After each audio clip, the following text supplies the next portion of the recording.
मेरा नाम अंकिता भारद्वाज है। 22 फरवरी 2021 को प्रसव हुआ था। डिलीवरी ऑपरेशन हुआ था जिसमें एक पुत्री हुई। यहाँ पे डॉक्टरों ने मेरे पेट में सर्जिकल स्पंज छोड़ दिया था, जिस वजह से मुझे कई बार ऑपरेशन की प्रक्रिया से गुजरना पड़ा। पहली बार ऑपरेशन बच्चे के लिए हुआ, दोबारा मेरे पेट में संक्रमण हो गया सर्जिकल स्पंज की उपस्थिति के कारण। फिर उसके बाद जब सर्जिकल स्पंज का पता लगा, उसको निकालने के लिए ऑपरेशन हुआ। ये तीनों ऑपरेशन यहीं पे सरकारी अस्पताल में हुए। उसके बाद में यहाँ से मुझे रेफ़र किया गया। फिर मेरा KGMU में जाके इलाज चला। वहाँ पे मैं काफ़ी लंबे समय तक एडमिट रही और वहाँ पर मेरा जो आंत को जोड़ा गया, आंत को जोड़ने के बाद पाचन तंत्र चालू किया गया। तब तक मेरा पाचन तंत्र पूरी तरीके से बाधित रहा। काफ़ी समय तक मेरा पेट खुला रहा, बड़े बड़े घाव रहे पेट में, टाँके नहीं आ रहे थे पेट में। इस वजह से खुले पट्टियाँ होती रहीं, तब जाके कहीं रिकवरी हो पाई थी। लेकिन अभी फिर से एक ऑपरेशन होना है, जिसमें आंत से ही रिलेटेड पूरा ऑपरेशन रहेगा, क्योंकि आंत फिर से बाहर आ रही है। तो अभी ये दर्द सहने की क्षमता मुझ में नहीं है।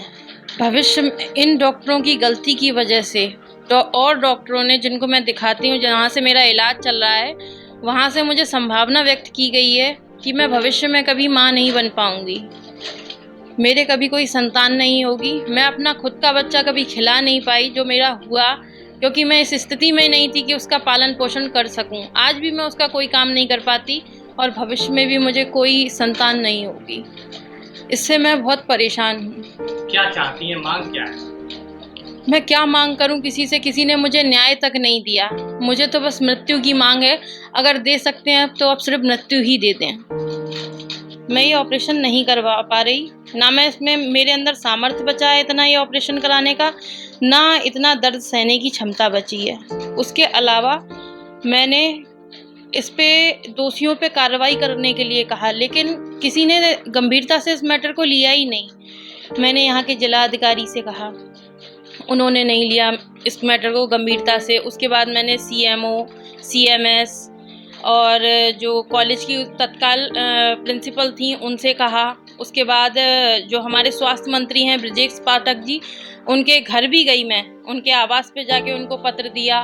उसके अलावा जब वो फिरोज़ाबाद आए तब भी मैंने उनसे मुलाकात की, यहाँ पे DM ऑफिस में बैठ के मुलाकात की और काफ़ी लंबी मुलाकात हुई थी। उसके बाद भी कोई कार्रवाई नहीं हुई और जब इस सब से मैं हार गई तब मैंने कोर्ट का दरवाज़ा खटखटाया।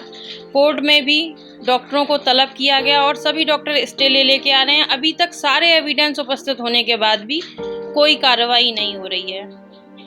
इसके अलावा एक और बात रही कि जब मेरा 31 मई का ऑपरेशन हुआ था, वो एक सर्जिकल स्पंज छोड़ा, वो पहली गलती थी, बहुत बड़ी गलती। दूसरी गलती ये रही कि मेरी आंत काटी तो आंत की कोई जांच रिपोर्ट नहीं दी। हॉस्पिटल से वो आंत काटने के बाद तुरंत गायब हो गई। ऐसा कैसे हो गया? ये तो प्रिंसिपल की लापरवाही रही ना, कि पूरा स्टाफ वहाँ उपस्थित था, फिर भी मेरी जो आंत को काटा गया वो सब गायब हो गया, उसकी कोई जांच नहीं हुई। अगर आज जांच होती तो शायद कहीं ना कहीं किसी ने कार्रवाई की होती, इस मैटर को कहीं ना कहीं किसी ने गंभीरता से लिया होता। आज मैं हार चुकी हूँ, तब जाके मैंने ये कदम उठाया है और मैंने राज्यपाल के लिए DM द्वारा एक पत्र दिया है, जिसमें मैंने इच्छा मृत्यु की मांग की है।